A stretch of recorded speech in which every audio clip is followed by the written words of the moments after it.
Hello viewers, welcome to E-Rickshaman channel. Viewers, আজি আপোনালোকক আজি এটা ভিডিওত আপোনালোকক এখন বাইক দেখাই আছো। আপোনালোকে চাওক স্কুটি এখন দেখাই আছো। ইয়ামাহা স্কুটি হয়।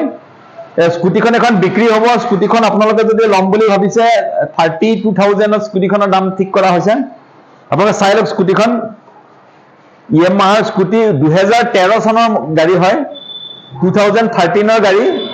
গাড়ীখনৰ কাগজ পাতি এভৰিথিং ওকে আছে, ৰানিং কন্ডিশনত গাড়ীখন আছে, চিন্তা কৰিব লগা একো নাই। মাইলেজো খুব ধুনীয়া আছে, ইয়ামাহাৰ গাড়ী হয়। আপোনালোকে চাওক গাড়ীখন আপোনালোকে যদি ল'ম বুলি ভাবিছে আমাৰ তেজপুৰত গাড়ীখন আছে, আপোনালোকে ল'ব পাৰিব গাড়ীখন। ইয়ামাহাৰ 135 গাড়ীখনৰ স্পেচিফিকেশন খিনি মই কৈ দিছো। গাড়ীখনৰ যিটো সিসি কেপাচিটি আছে 115 সিসি গাড়ী হয়। 115 সিসি গাড়ী হয়। 115 সিসি গাড়ী হয়।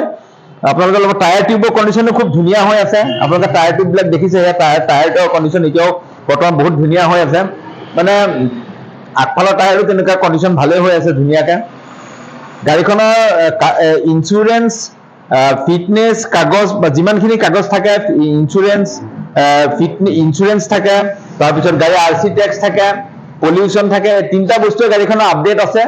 আপোনালোকে যদি ল'ম বুলি ভাবিছে গাড়ীখন ল'ব পাৰে। গাড়ীখন ৰানিং কন্ডিশনত আছে। মই স্টাৰ্ট কৰি দেখাই দিছো আপোনালোকক। আপোনালোকক মই স্টাৰ্ট কৰি পেলাই দেখাই দিছো। গাড়ী স্টাৰ্ট হৈ গৈছে, আপোনালোকে দেখা পাইছে। আপোনালোকে যদি ল'ম বুলি ভাবিছে ল'ব পাৰে। গাড়ী স্টাৰ্ট হৈ আছে, ৰানিং কন্ডিশনৰ গাড়ী, সব ওকে আছে। হেডলাইট আপোনাৰ একদম গোটেইখিনি বস্তু ওকে আছে ধুনীয়াকে। যদি ল'ম বুলি ভাবিছে আপোনালোকে ল'ব পাৰে গাড়ীখন। তো সেলফ স্টাৰ্টতে হৈ যায়, এটা সেলফতে গাড়ী স্টাৰ্ট হৈ যায়, গতিকে কোনো চিন্তা নাই। আপোনালোকে যদি ল'ম বুলি ভাবিছে গাড়ীখন আমাক যোগাযোগ কৰিব পাৰে। স্ক্ৰীনত আমাৰ নম্বৰটো আপোনালোকে দেখা পাইছে। স্ক্ৰীনৰ নম্বৰত কণ্টেক্ট কৰিলে আপোনালোকে গাড়ীখনৰ বিষয়ে সবিশেষ জানিব পাৰিব। Thank you viewers.